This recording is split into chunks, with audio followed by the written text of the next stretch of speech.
Good morning student. शेवटच्या लेक्चरला आपण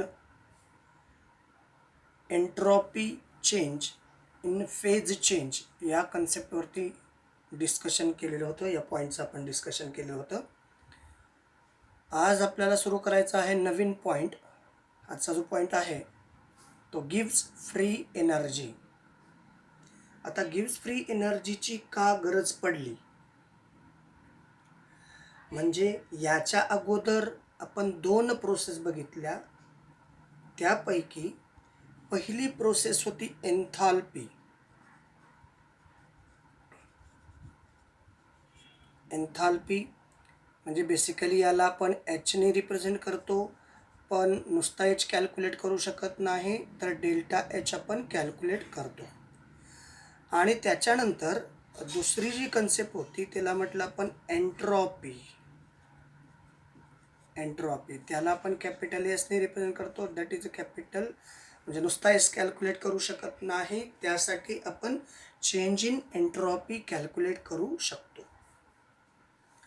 मग हे 2 कन्सेप्ट असताना एन्थाल्पी होती, एन्ट्रॉपी होती, तरीसुद्धा नवीन कन्सेप्टची काय गरज पडत होती? कारण ही कन्सेप्टसुद्धा रिॲक्शन स्पॉन्टेनियस आहे किंवा रिॲक्शन स्पॉन्टेनियस नाही याच्या परफेक्ट आयडेंटिफिकेशन करण्यासाठी त्याच्या म्हणजे एन्थाल्पी ही जी कन्सेप्ट आहे, कुठली रिॲक्शन स्पॉन्टेनियस आहे किंवा कुठली रिॲक्शन स्पॉन्टेनियस नाही, याच्या परफेक्शनमध्ये सक्सेस झालेली नाही. दुसरी कन्सेप्ट आहे एन्ट्रॉपी. एन्ट्रॉपी ही सुद्धा जी प्रोसेस आहे किंवा ही सुद्धा जी कन्सेप्ट आहे, या कन्सेप्टच्या माध्यमातून सुद्धा एखादी रिॲक्शन स्पॉन्टेनियस आहे किंवा स्पॉन्टेनियस नाही याचं परफेक्ट आयडेंटिफिकेशन या दोनही प्रोसेसनी करता आलेलं नाही, आणि म्हणून या दोनही प्रोसेस फेल झाल्या आणि मग नवीन प्रोसेस आली, नवीन कन्सेप्ट आला. त्या कन्सेप्टचं नाव आहे गिव्स फ्री एनर्जी. याच्यामध्ये ड्रॉबॅक नेमके काय होते हे आपल्याला बघायचं. या 2 रिॲक्शनमध्ये किंवा या 2 प्रोसेसमध्ये नेमके ड्रॉबॅक काय होते. या प्रोसेसमध्ये जरा काळजीपूर्वक पहा. एन्थाल्पी या प्रोसेसमध्ये जेव्हा एखाद्या केमिकल रिॲक्शनचा डेल्टा एच जर निगेटिव्ह असेल, तर त्याच वेळेस एखाद्या केमिकल रिॲक्शनचा डेल्टा एच जर निगेटिव्ह असेल, तर त्याच वेळेस ती रिॲक्शन स्पॉन्टेनियस आहे असं आयडेंटिफाय केलं जात होतं. हे शिकलेलं होतं. पण ज्या रिॲक्शनचा डेल्टा एच निगेटिव्ह आहे तीच रिॲक्शन फक्त 100% स्पॉन्टेनियस आहे, कारण ज्या रिॲक्शनचा डेल्टा एच जास्तीत जास्त निगेटिव्ह याचा अर्थ त्या रिॲक्शनमधून हीट बाहेर पडलेली आहे, आणि ज्या रिॲक्शनमधून हीट बाहेर पडते त्या रिॲक्शनचा प्रॉडक्ट स्टेबल असतो असं आपल्याला रिप्रेझेंट करता येतं. All clear? म्हणजे या सगळ्या कन्सेप्ट आपण डिटेल पाहणार आहोत. मग जेव्हा डेल्टा एच निगेटिव्ह आहे, ज्याच्यातनं खूप सारे हीट बाहेर पडलेले आहे, याचा अर्थ तो स्टेबल प्रोडक्ट मिळतो, म्हणजे ती रिॲक्शन स्पॉन्टेनियस आहे. ती रिॲक्शन इट्स सेल्फ होते. कुठलीही व्यक्ती स्टॅबिलिटीकडे जाण्याचा ऑलवेज प्रयत्न करत असतो. Therefore that reaction is spontaneous.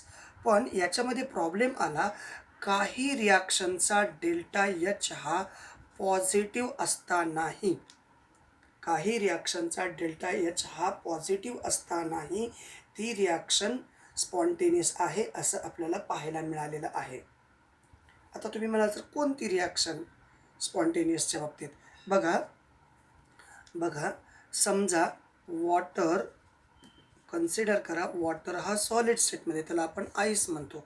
त्याच्यानंतर वॉटर हा लिक्विड स्टेटमध्ये आला.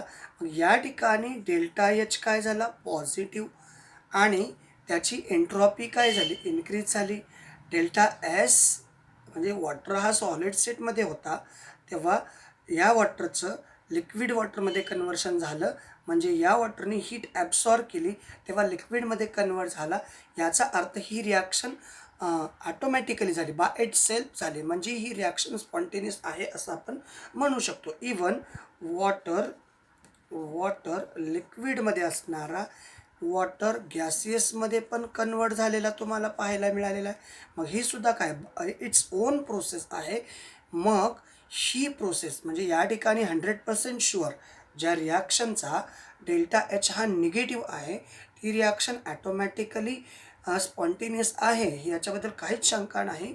पण काही रिॲक्शन अशासुद्धा आहेत ज्याचा डेल्टा एच हा पॉझिटिव्ह असतानाही ही रिॲक्शन स्पॉन्टेनियस आहे. बघा, वॉटर म्हणजे आईसचं कन्व्हर्शन वॉटरमध्ये होतं आहे, त्याला आपल्याला काही करायची गरज आहे का?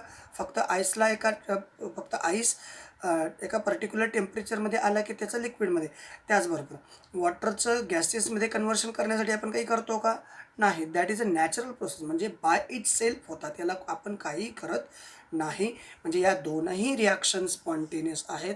ही रिॲक्शनसुद्धा स्पॉन्टेनियस आहे आणि ही रिॲक्शनसुद्धा म्हणजे ज्याचा डेल्टा एच निगेटिव्ह असतो ती रिॲक्शनसुद्धा स्पॉन्टेनियस आणि ज्याचा डेल्टा एच पॉझिटिव्ह असतो ती रिॲक्शन म्हणजे आता कोणत्यावरनं म्हणजे कोणती रिॲक्शन स्पॉन्टेनियस आहे किंवा कोणती रिॲक्शन स्पॉन्टेनियस नाही, या एन्थाल्पीच्या कन्सेप्टवरनं आपल्याला परफेक्ट आयडेंटिफिकेशन करणं अडचणीचं गेलं. म्हणून पुढचा कन्सेप्ट आला एन्ट्रॉपी. एन्ट्रॉपीमध्ये अलग लक्षात येतं, पण कळलं का बघा, एन्थाल्पीच्या बेसवरती पहिल्यांदा ज्याची एन्थाल्पी निगेटिव्ह असते ती रिॲक्शन स्पॉन्टेनियस असते असं आयडेंटिफाय केलं जात होतं. पण काही रिॲक्शनमध्ये डेल्टा एच पॉझिटिव्ह असतानाही ती रिॲक्शन स्पॉन्टेनियस आहे. मग आता नेमकं कोणतं? प्लस असल्यानंतरसुद्धा स्पॉन्टेनियस आणि मायनस असल्यानंतरसुद्धा स्पॉन्टेनियस. मग कोणतीच प्रोसेस नॉन स्पॉन्टेनियस आहे का, याचं परफेक्ट आयडेंटिफिकेशन एन्ट्रॉपीच्या बेसवरतून करता आलं नाही. म्हणून नवीन कन्सेप्ट आला, त्याचं नाव आहे एन्ट्रॉपी. काय आहे? एन्ट्रॉपी. मग आता या ठिकाणी एन्ट्रॉपी म्हणजे काय? रँडमनेस किंवा डिसऑर्डर आयडेंटिफाय करतं. म्हणजे जी सिस्टीम किंवा जी प्रोसेस रँडमनेस, जास्तीत जास्त रँडमनेस असते, जास्तीत जास्त फिजिबिलिटी किंवा जास्तीत जास्त डिसऑर्गनाइज फॉर्म रिप्रेझेंट करते, त्या रिॲक्शनची एन्ट्रॉपी हायर असते असं आपण म्हणतो. फॉर एक्झाम्पल, डेल्टा एस म्हणजे याचा अर्थ डेल्टा एस जर समजा पॉझिटिव्ह असेल तर ती रिॲक्शन किंवा ती प्रोसेस स्पॉन्टेनियस असते. हे 100% करेक्ट आहे, काहीच शंका नाही. जसं आपण डेल्टा एच हा निगेटिव्ह असल्यानंतर ती रिॲक्शन स्पॉन्टेनियस आहे, हे 100% करेक्ट असं आपण म्हणतो. मग ज्याचा डेल्टा एस पॉझिटिव्ह आहे ती रिॲक्शन म्हणजे ज्याचा एन्ट्रॉपी इन्क्रीज होतो, ज्याचा रँडमनेस वाढतो किंवा ज्याची फिजिबिलिटी हाय असते किंवा ज्याचं डिसऑर्गनाइज हाय असतं, ती प्रोसेस स्पॉन्टेनियस असते. हे आपण पण काही प्रोसेस अशा सुद्धा आहेत की त्यांचा डेल्टा एस हा निगेटिव्ह आहे आणि ती प्रोसेस स्पॉन्टेनियस आहे असंही आपल्याला पाहायला मिळालेलं आहे. मग आता याही ठिकाणी प्रॉब्लेम क्रिएट झाला. याही ठिकाणी आता मग कोणती रिॲक्शन आहे? Liquefaction of gas. काही असे गॅस आहेत म्हणजे गॅसेसचं लिक्विफिकेशन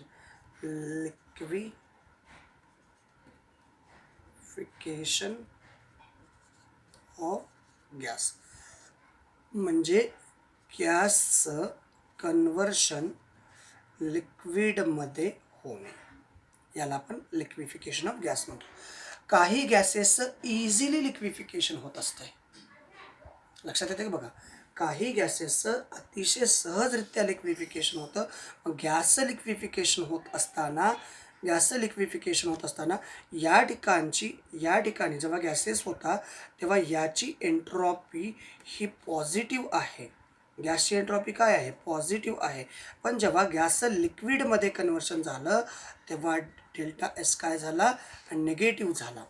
लक्षात येते बघा, म्हणजे जी रिॲक्शन किंवा एखाद्या रिॲक्शनचा एन्ट्रॉपी जर हाय असेल, पॉझिटिव्ह असेल, तर ती रिॲक्शन स्पॉन्टेनियस असते. ऑब्व्हियसली ती रिॲक्शन स्पॉन्टेनियसली असते. पण काही रिॲक्शन अशा सुद्धा आहेत ज्यांची एंट्रॉपी निगेटिव्ह आहे आणि त्यांचा स्पॉन्टेनिटी म्हणजे ती रिॲक्शन स्पॉन्टेनियस आहे. मान्य आहे का? म्हणजे आता आपल्याला एक कन्सेप्ट सांगायचा आहे. समजा बर्फ म्हणजे बर्फ जर म्हणजे बर्फ रूम टेम्परेचरला किंवा बर्फ एका भांड्यात ठेवला. बर्फ कुठल्या स्टेटमध्ये? सॉलिड स्टेटमध्ये. त्या ठिकाणी त्याची एंट्रॉपी काय आहे? कमी आहे. काही वेळानंतर त्या बर्फाचं पाणी झालेलं पाहायला मिळतं, म्हणजे त्याची एंट्रॉपी वाढली.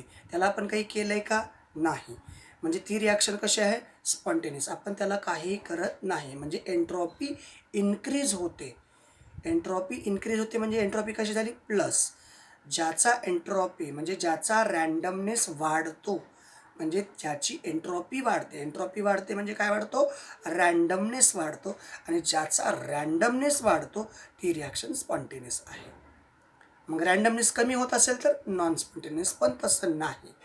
तर काही रिॲक्शन नॅचरली होतात, इट्स सेल्फ होतात, इट्स ओन होतात. त्याला आपण काय म्हणतो? स्पॉन्टेनियस रिॲक्शन किंवा स्पॉन्टेनियस प्रोसेस. जी प्रोसेस स्वतः होते त्या प्रोसेसला स्पॉन्टेनियस प्रोसेस असं म्हणतो. मग आता इथे एक रिॲक्शन दिलेली आहे. गॅसियस, काही गॅस असे आहेत त्याचं इझिली लिक्विएशनमध्ये कन्व्हर्शन होतं, म्हणजे तो गॅस सहजरित्या लिक्विडमध्ये कन्वर्ट होतो. मग गॅस जेव्हा लिक्विडमध्ये कन्वर्ट होतो, जेव्हा एखादा गॅस गॅसियस स्टेटमध्ये आहे तेव्हा त्याची एंट्रॉपी जास्त असते, म्हणजे एंट्रॉपी काय झाली? पॉझिटिव्ह. आता जास्त एंट्रॉपी असणारा सबस्टन्स कमी एंट्रॉपी असणाऱ्या सबस्टन्समध्ये कन्व्हर्शन झालं. हे नॅचरली झाले म्हणजे स्पॉन्टेनियस प्रोसेस आहे. ही प्रोसेस नॅचरली होते म्हणजे स्पॉन्टेनियस आहे. पण एंट्रॉपी कशी झाली आहे? निगेटिव्ह. म्हणजे ज्याचा एंट्रॉपी निगेटिव्ह आहे ती रिॲक्शनसुद्धा स्पॉन्टेनियस आहे. मग आता प्रॉब्लेम असा आला, जेव्हा डेल्टा एच निगेटिव्ह होती तेव्हा स्पॉन्टेनियस प्रोसेस होती, आणि डेल्टा एच हा पॉझिटिव्ह होता तेव्हाही प्रोसेस स्पॉन्टेनियस होती. इथंसुद्धा डेल्टा एस निगेटिव्ह आहे तेव्हाही रिॲक्शन स्पॉन्टेनियस आहे, आणि डेल्टा एस पॉझिटिव्ह आहे तेव्हाही रिॲक्शन स्पॉन्टेनियस आहे. मग आता या दोनही जी प्रोसेस आहेत, एन्थॅल्पी ही सुद्धा स्पॉन्टेनिटी आयडेंटिफाय करण्यासाठी फेल्युअर आहे, आणि एन्ट्रॉपीसुद्धा स्पॉन्टेनिटी आयडेंटिफाय करण्यासाठी फेल्युअर आहे. मग आता स्पॉन्टेनिटी परफेक्ट आयडेंटिफाय करण्यासाठी जो नवीन कन्सेप्ट पुढं आला तो आहे गिव्स फ्री एनर्जी. मुद्दा लक्षात आलं का बघा? तो पुढचा कन्सेप्ट काय आहे? गिव्स फ्री एनर्जी. All clear? परत एक वेळ सांगतो. ज्याचा एन्थॅल्पी निगेटिव्ह असतो ती रिॲक्शन 100% पॉझिटिव्ह असते. ज्याचा एन्थॅल्पी निगेटिव्ह असतो ती रिॲक्शन 100% स्पॉन्टेनियस असते. पण काही रिॲक्शनमध्ये एन्थॅल्पी पॉझिटिव्हसुद्धा पाहायला मिळाला, आणि त्या रिॲक्शनचा एन्थॅल्पी पॉझिटिव्ह असतानाही त्या रिॲक्शन स्पॉन्टेनियस पाहायला मिळालेल्या आहेत. म्हणजे डेल्टा एच निगेटिव्हसुद्धा स्पॉन्टेनियस, डेल्टा एच पॉझिटिव्हसुद्धा स्पॉन्टेनियस. मग ह्या दोन्ही स्पॉन्टेनियस आहे तर नॉन स्पॉन्टेनियस कोणती रिॲक्शन? या आयडेंटिफिकेशनमध्ये फेल्युअरनेस पाहायला मिळाला. नंतर याच्यामुळं पुढचा कन्सेप्ट आला, त्याचं नाव आहे एंट्रॉपी. एंट्रॉपी म्हणजे रँडमनेस. ज्याचा रँडमनेस जास्त म्हणजे ज्याचा एंट्रॉपी जास्त किंवा ज्याचा रँडमनेस जास्त त्याचा एंट्रॉपी जास्त. पण काही रिॲक्शन अशासुद्धा पाहायला मिळाल्या एंट्रॉपीमध्ये, त्या ठिकाणी रँडमनेस जास्त असताना एंट्रॉपी कमी पाहायला मिळाला. म्हणजे रँडमनेस जास्त होता पण एंट्रॉपी काय होता? कमी होता. ती सुद्धा रिॲक्शन स्पॉन्टेनियस आहे, स्पॉन्टेनियस होते, हे आपल्याला आयडेंटिफिकेशनमध्ये पाहायला मिळालं. म्हणजे मग एंट्रॉपीसुद्धा परफेक्ट एखादी प्रोसेस किंवा एखादी रिॲक्शन नॉन स्पॉन्टेनियस नाही ही आयडेंटिफाय करू शकत नाही, कारण पॉझिटिव्ह साईन एन्थॅल्पी पॉझिटिव्ह आणि निगेटिव्हसुद्धा स्पॉन्टेनियस. मग नॉन स्पॉन्टेनियस कोणती? याचं आयडेंटिफिकेशन करू शकले नाही. एंट्रॉपी पॉझिटिव्ह पण आहे, निगेटिव्ह पण आहे, त्यावेळेस काय रिॲक्शन? स्पॉन्टेनियस. किंवा ती प्रोसेस कशी आहे? स्पॉन्टेनियस. मग नॉन स्पॉन्टेनियस कोणती? ही या दोनही process non spontaneous reaction identify करू शकल्या नाहीत, आणि म्हणून नवीन कन्सेप्ट आला, त्याचं नाव आहे गिव्स फ्री एनर्जी. काय नाव त्याचं? Gives free energy. आणि तो कन्सेप्ट आपल्याला परफेक्ट आयडेंटिफिकेशन करणार आहे. कोणती रिॲक्शन परफेक्ट स्पॉन्टेनियस आहे किंवा कोणती रिॲक्शन परफेक्ट स्पॉन्टेनियस नाही. मग काय आहे गिव्स फ्री एनर्जी? गिव्स फ्री एनर्जी अशी प्रोसेस आहे जी परफेक्ट स्पॉन्टेनियस प्रोसेस आहे किंवा नाही याचं परफेक्ट आयडेंटिफिकेशन करणारी प्रोसेस म्हणजे गिव्स फ्री एनर्जी. तर मग गिव्स फ्री एनर्जी म्हणजे काय? गिव्स free energy G is equal to H minus T S. That is a गिव्स free energy. It is a energy which is used for useful work. It is energy, it is used for useful work. म्हणजे काहीतरी काम करण्यासाठी use केली गेलेली energy. मग याच्यामध्ये जो जो जी आहे गिव्स फ्री एनर्जी. त्याच्यानंतर एच काय आहे? एन्थाल्पी. टी काय आहे? टेम्परेचर. टेम्परेचर कशामध्ये? In kelvin. त्यालाच म्हणायचं ॲब्सोल्यूट टेम्परेचर. आणि एस काय आहे? एन्ट्रॉपी. काय आहे? एस काय आहे? एन्ट्रॉपी. इवन जसं आता याच्या अगोदर एका ठिकाणी आपण बघितलेले होते, हे 3 व्हॅरिएबल्स आहेत. कोणते कोणते? G is a variables, H is a variables, S is a variables. G is a gives free energy, change in gives free energy. H is a enthalpy and S is a entropy. So all these are the variables. Therefore we cannot calculate it. Only G, only H, only S. So we have calculated. आपण काय calculate करतो? We calculate delta G किंवा we calculate हे calculate केलेलं आहे. Delta S calculate करता येतं. नुसता एस कॅल्क्युलेट करता येतो का? नाही. डेल्टा एच कॅल्क्युलेट करता येतो. नुसता एच कॅल्क्युलेट करता येतो का? नाही. तशाच प्रकारे डेल्टा जी कॅल्क्युलेट करता येतो. नुसता जी कॅल्क्युलेट करता येत नाही. मग नेमकं काय आहे? हा कन्सेप्ट नेमका काय आहे पहा. जी इज इक्वल टू म्हणजे delta G is equal to आपण काय म्हणू शकतो? G final minus G initial. याच्यावरनं आपल्याला असं सांगता येईल gives free energy is a state function because its value depends only upon initial state and final state of the system किंवा initial free energy and final free energy of the system or of the process is called change in gives free energy. त्याचबरोबर यालाच आपण असंही म्हणू शकतो gives free energy is a extensive property. It is काय आहे? State function. It is only depends upon initial and final state but not on path. ही फक्त स्टेटवरती डिपेंड आहे, पाथवरती डिपेंड नाही. त्याचबरोबर गिव्स फ्री एनर्जी ही एक्सटेन्सिव्ह प्रॉपर्टी आहे. Extensive property. गिव्स free energy is a extensive property. आता एक्सटेन्सिव्ह प्रॉपर्टी म्हणजे काय? The property whose values depends upon quantity of matter. म्हणजे एखाद्या सिस्टीममध्ये किंवा एखाद्या प्रोसेसमध्ये मॅटर किंवा क्वांटिटी जर वाढत चालली तर त्यानुसार गिव्स फ्री एनर्जी ही वाढत जाते. जसं की म्हणजे ही रिॲक्शन स्टेट फंक्शन आहे, ती पाथवरती डिपेंड नाही. पण जर समजा एखाद्या रिॲक्शनचा डेल्टा एच म्हणजे change in enthalpy in cyclic process ही 0 आहे.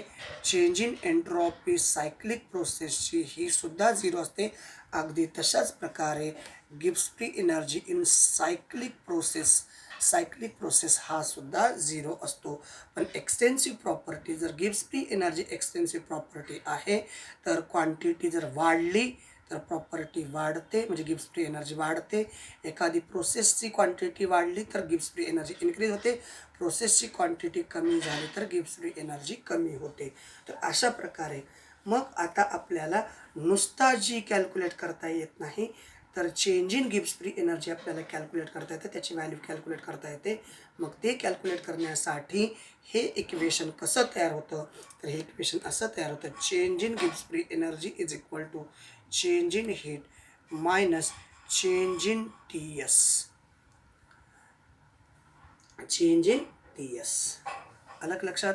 डेल्टा जी म्हणजे गिव्स फ्री एनर्जी, डेल्टा एच म्हणजे चेंज इन एन्थाल्पी.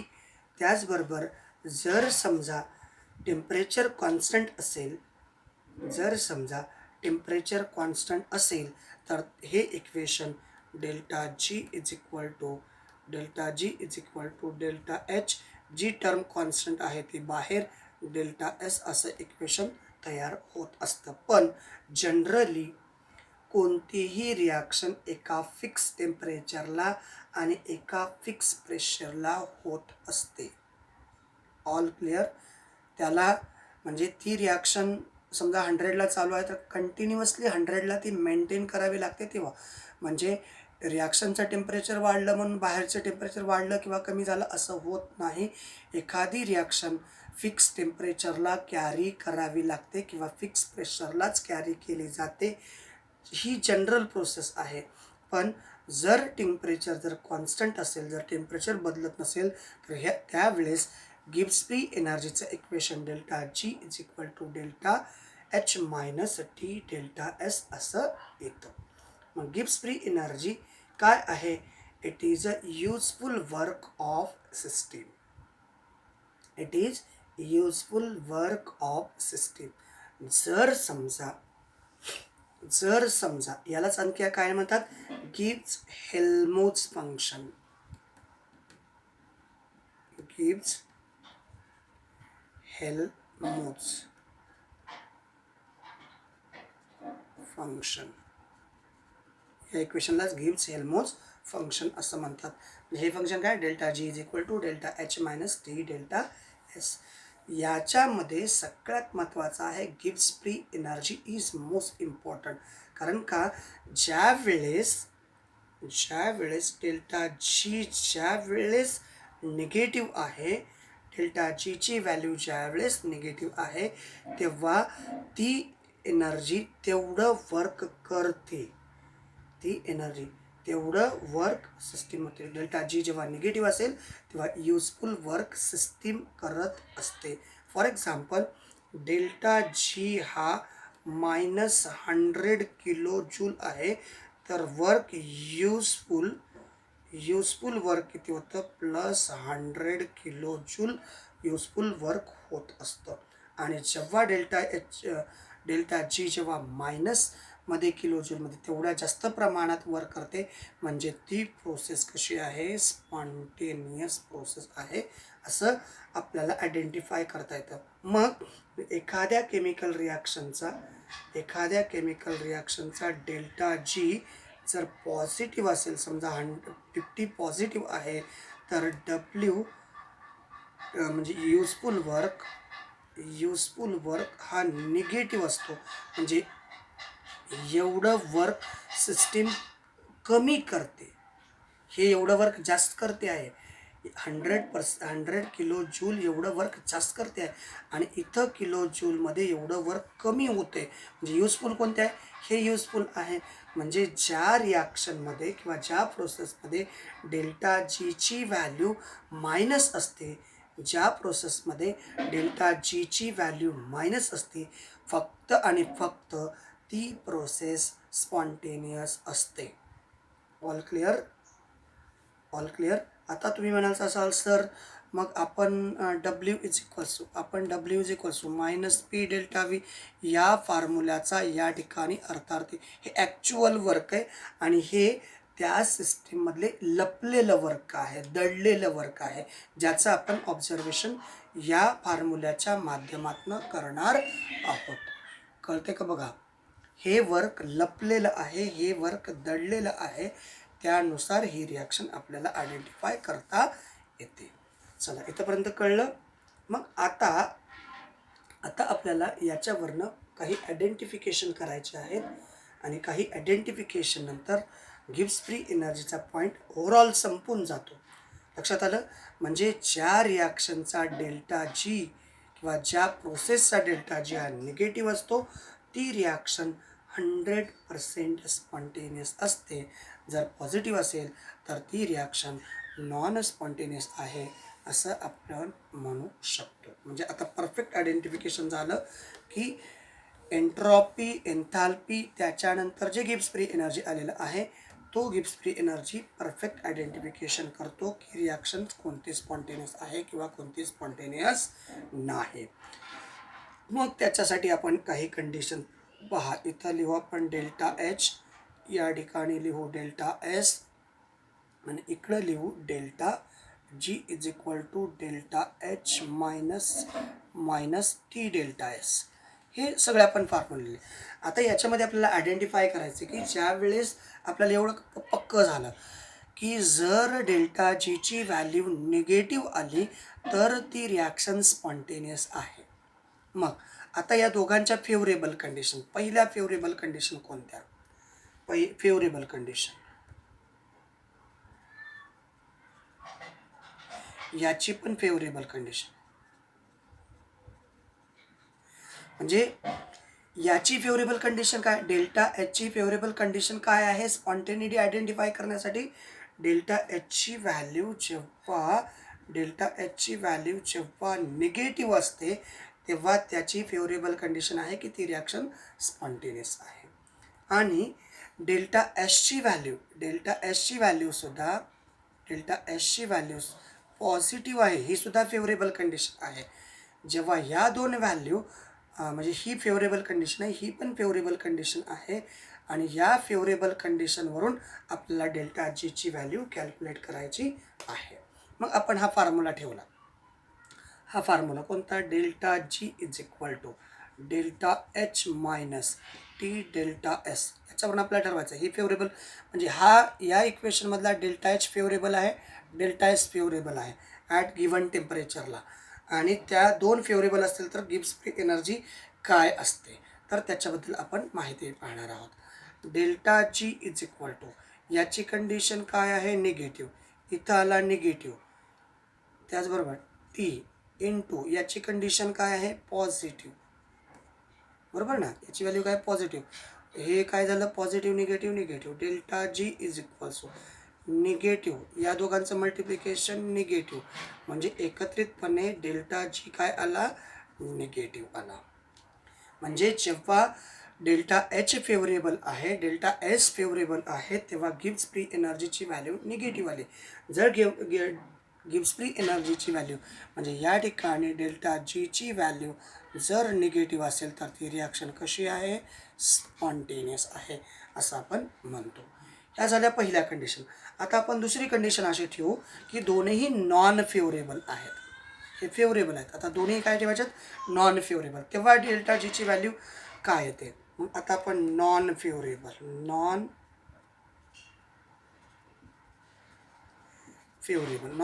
डेल्टा एचची व्हॅल्यू काय येईल? Non favourable positive.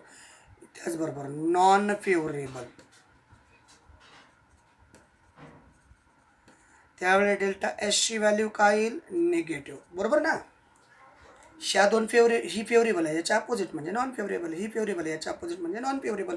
मग आता या व्हॅल्यू गिब्स फ्री एनर्जीच्या इक्वेशनमध्ये ठेवल्यानंतर आता ही नॉन स्पॉन्टेनियससाठी, नॉन फेवरेबल म्हणजे नॉन स्पॉन्टेनियस, ही सुद्धा नॉन स्पॉन्टेनियससाठी. मग गिब्स फ्री एनर्जीची व्हॅल्यू काय आहे ते बघू. Delta G is equal to, formula काय? Delta G is equal to delta H minus T delta S.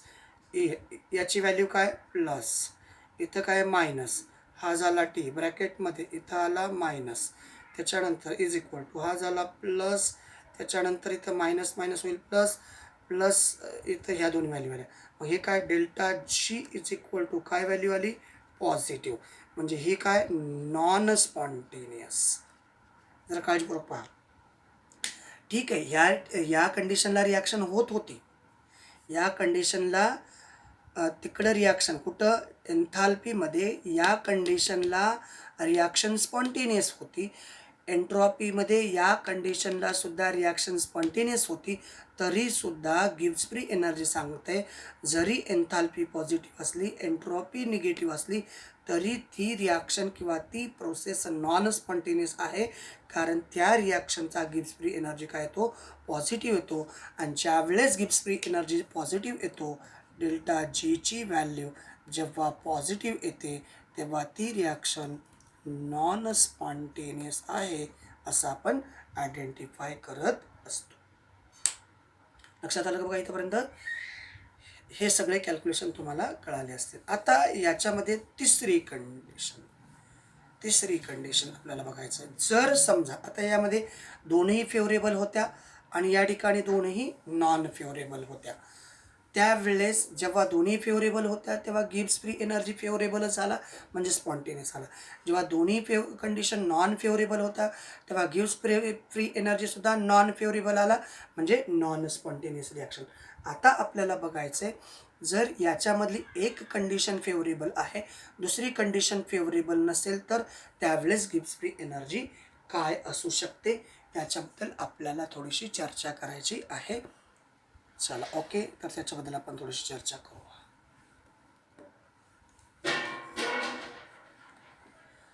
तर विद्यार्थी मित्रांनो, पहिल्यांदा आपण मांडू एकाची फेवरेबल एकाची नॉन फेवरेबल. डेल्टा एच या ठिकाणी लिहिला डेल्टा एस आणि या ठिकाणी लिहिला delta G is equal to delta H minus T delta S. याची फेवरेबल कंडिशन, थोडंसं शॉर्टमध्ये लिहितोय फेवरेबल, आणि याची नॉन फेवरेबल. याची favourable delta H is equals to negative, right.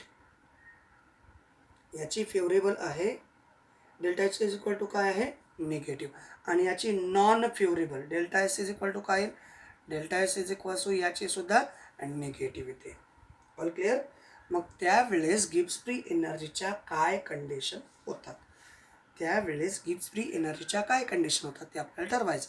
Delta G is equal to delta H कसा आहे, negative, त्याच्यानंतर मायनस टी ब्रॅकेटमध्ये डेल्टा एस कसा आहे, निगेटिव्ह.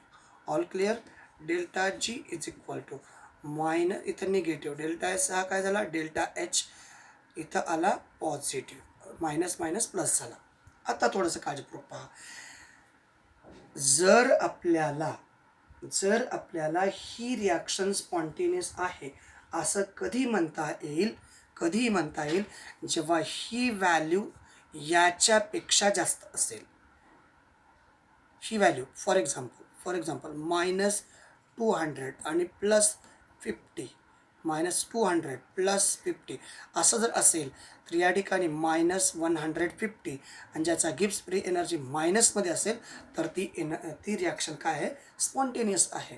म्हणजे काय जास्त असलं पाहिजे, डेल्टा म्हणजे मायनस निगेटिव्ह व्हॅल्यू जर जास्त असेल तर ती रिॲक्शन स्पॉन्टेनियस. अदरवाईज जर पॉझिटिव्ह व्हॅल्यू जर जास्त झाली, फॉर एक्झाम्पल या ठिकाणी +200 -50, या ठिकाणी +150, it is a non spontaneous असं आपण आयडेंटिफाय करू शकतो. म्हणजे आपल्याला असं म्हणता येईल या ठिकाणी डेल्टा जीची व्हॅल्यू या ठिकाणी बघा, आत्ताच मी काढलं, जेव्हा ही व्हॅल्यू मोठी असेल तर तेव्हा इथे आन्सर किती आलं होतं, -150, बरोबर आहे. म्हणजे याचा अर्थ डेल्टा जीची व्हॅल्यू ही लेस दॅन काय असते, 0 असते, 0पेक्षा कमी आहे. मग काही मायनसमध्ये असू द्या, 0पेक्षा कमी आहे. डेल्टा जीची जर व्हॅल्यू 0पेक्षा कमी आहे, delta G is equal to काय आहे, delta H minus T delta S, ही सुद्धा 0 आहे असं आपल्याला म्हणता येतं. मग या इक्वेशनला ही जी टोटल टर्म आहे याला जर इकडं नेलं तर delta H is equal to या ठिकाणी टी डेल्टा एस असं पण येते. म्हणजे ज्या रिॲक्शनमध्ये टी डेल्टा एसची व्हॅल्यू याच्या डेल्टा एचपेक्षा ग्रेटर असेल तर तेव्हाही गिब्स फ्री एनर्जी ही काय, म्हणजेच ती रिॲक्शन स्पॉन्टेनियस असेल. आता या दोघांमध्ये multiplication, delta H minus delta S is less than T, म्हणजे जेव्हा या दोघांच्या रेशोपेक्षा टी जर ग्रेटर असेल तर त्याही वेळेस रिॲक्शन ही स्पॉन्टेनियस असू शकते. जरा उदाहरण काळजीपूर्वक बघा. जर डेल्टा एचची व्हॅल्यू -200 आणि डेल्टा एसची व्हॅल्यू जर 50 आली तर या ठिकाणी 150 मायनस म्हणजेच गिब्स फ्री एनर्जी. मग या सर्व कंडिशन जर आल्या तर ती रिॲक्शन स्पॉन्टेनियस आहे. म्हणजे याचा अर्थ काय, जर समजा -150 आलं तर ती झिरोपेक्षा डेल्टा समजा या दोघांचं की ॲन्सर जर -150 आलं तर ते झिरोपेक्षा लहान आहे, म्हणजे गिब्स फ्री एनर्जी ही झिरोपेक्षा लहान आहे. गिब्स फ्री एनर्जी जर झिरोपेक्षा लहान आहे तर delta H minus T delta S झिरोपेक्षा स्मॉल आहे. मग ही जी टोटल टर्म आहे मायनस टी डेल्टा एस इकडे नेले काय होतं, प्लस होतं. म्हणजे याचा अर्थ ही डेल्टा एचची जी व्हॅल्यू आहे याच्यापेक्षा लहान असेल. डेल्टा एचची व्हॅल्यू बघा, डेल्टा एच कुठं आहे, हा डेल्टा एचची व्हॅल्यू त्याच्यापेक्षा लहान असेल तर त्याही वेळेस म्हणजेच तुम्हाला काय मोठी पाहिजे, टी डेल्टा एसची व्हॅल्यू. बघा टी डेल्टा एसची व्हॅल्यू किती आहे, +50 आणि डेल्टा एसची व्हॅल्यू किती आहे, -200. म्हणजे लहान कोणतं आहे, -200 is smaller than T delta S. बरोबर आहे. त्याचबरोबर ज्यावेळेस टेम्परेचर या दोघांच्या रेशोपेक्षा ग्रेटर असेल तर त्यावेळेस या रिॲक्शन स्पॉन्टेनियस आहे असं आपल्याला आयडेंटिफाय करता येतं. All clear? सगळ्या क्लिअर झाल्या का बघा. त्याच्यानंतर आता ही फेवरेबल आहे तेव्हा ही नॉन फेवरेबल होती, ही फेवरेबल आहे त्यावेळेस ही नॉन फेवरेबल होती. मग आता या कंडिशन उलट्या टाकायच्या आहेत. आता या कंडिशन आपल्याला काय करायच्यात, उलट्या टाकायच्या आहेत. बघा काय होतं ते. मग आता त्यावरनं आपल्याला आयडेंटिफाय काय करता येतं, याची नॉन फेवरेबल डेल्टा एच कसा, delta H is equal to हा non favourable delta H is equals to positive आणि हा favourable delta S is equals to negative. Right. Delta S is equals to नाही positive, it is favourable ना. ही non favourable, ही favourable. Favourable काय, positive. Non favourable delta H non favourable negative. Favourable sorry delta H non favourable positive, favourable negative. All clear? गोंधळ करू नका, हे लिहिलेलं अगदी करेक्ट आहे. इथं जर समजा मायनस असता तर हा फेवरेबल असता आणि इथं जर प्लस आहे तर फेवरेबलच आहे. इथं जर मायनस असता तर नॉन फेवरेबल आला असता. त्यानुसार आपल्याला गिब्स फ्री एनर्जी कॅल्क्युलेट करायची आहे. Delta G is equal to delta H minus T delta S. या ठिकाणी delta G is equals to delta एचची व्हॅल्यू आहे पॉझिटिव्ह, इथं आला मायनस आणि इकडं आहे या टीला ब्रॅकेट इकडं आहे जे टीज, इकडं आहे प्लस. हे प्लस मायनस काय होईल, minus. Delta G is equals to इथं आला प्लस, इथं आला मायनस. All clear? प्लस आणि मायनस आलेलं आहे डेल्टा जीची व्हॅल्यू. आता आपल्याला कशासाठी आयडेंटिफाय करायचं आहे, नॉन स्पॉन्टेनियस. नॉन स्पॉन्टेनियसमध्ये काय असायला पाहिजे, जर समजा एखादी रिॲक्शन नॉन स्पॉन्टेनियस असेल तर ही व्हॅल्यू पॉझिटिव्हमध्ये जास्त असायला पाहिजे, ही व्हॅल्यू पॉझिटिव्हमध्ये जास्त असायला पाहिजे. फॉर एक्झाम्पल इथं लिहिला 200 मायनस 50 म्हणजे काय येईल, 150. म्हणजे डेल्टा जीची व्हॅल्यू ग्रेटर दॅन 0. तेव्हा कशी आहे, नॉन स्पॉन्टेनियस.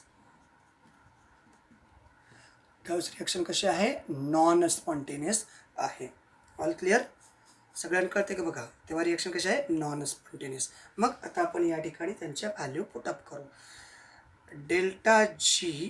डेल्टा जीची व्हॅल्यू जर ग्रेटर असेल 0पेक्षा, कारण आन्सर किती आलं 150 प्लस आहे म्हणजे 0पेक्षा ग्रेटर आहे, तेव्हा ही रिॲक्शन कशी आहे, नॉन स्पॉन्टेनियस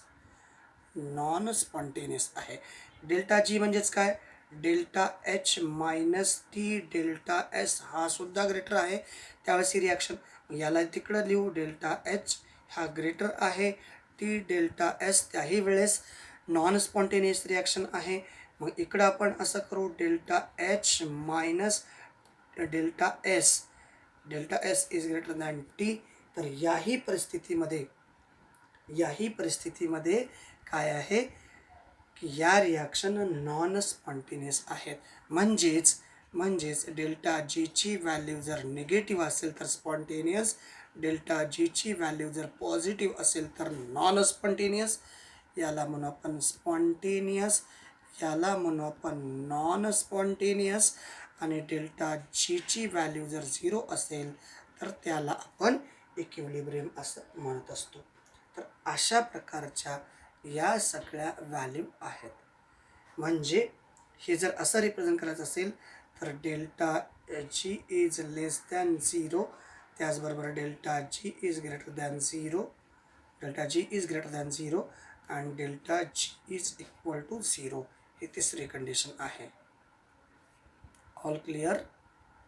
तर अशा सर्व कंडिशनमध्ये आपल्याला गिब्स फ्री एनर्जी ही शेवटचा पर्याय होता.